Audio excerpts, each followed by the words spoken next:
Today I'm going to show you how I made my Japan cake, which features several different scenes from Japan. These scenes were all places that I visited when I went a couple years ago, and I thought it would be really fun to make for my birthday cake this year. So to start, I made my red bean paste filling, as well as some Rice Krispies treats for some of the 3D parts of the cake. For the recipe, I used Yolanda Gamp's Ultimate Vanilla Cake recipe. I also used my go-to American buttercream, which includes a little bit of heavy cream that makes it nice and fluffy. I will share both recipes below. I cut my cakes into squares, and then I filled and stacked them. And I trimmed the edges to make them nice and sharp, and I ended up adding a little bit more height to the cake.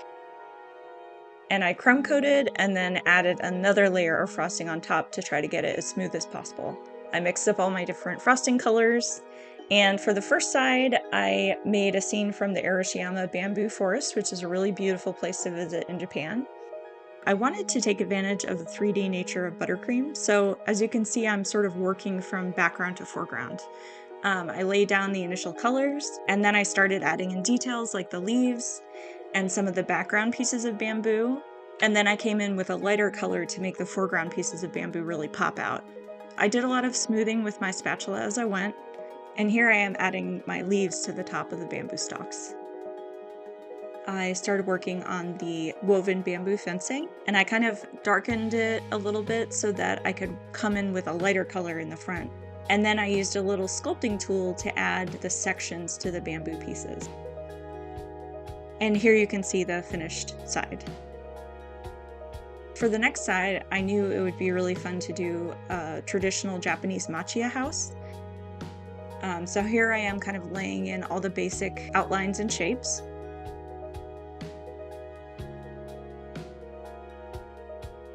After I did that, I actually carved away a layer of frosting from the windows and doors to give it more of a 3D effect. And then I went back in and added the window frames and the door frames. Here I am adding a balcony to the front of the house, as well as filling in a second door and the sidewalk in front of the home. And then for the roof tiles, I actually added kind of a wavy pattern so that it would look more like tiles. And I added a little plant in front of the house and a drain pipe.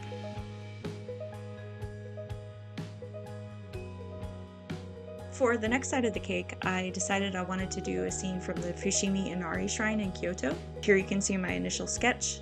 I originally planned on making a torii gate out of the Rice Krispies treats, but it turned out to be just a little too cumbersome and not very structurally sound, so I decided to make one out of candy melts instead. And here I am adding the initial colors, and I placed the torii gate so that I can get an idea of where everything needs to go. And then I started filling in all the rest of the details.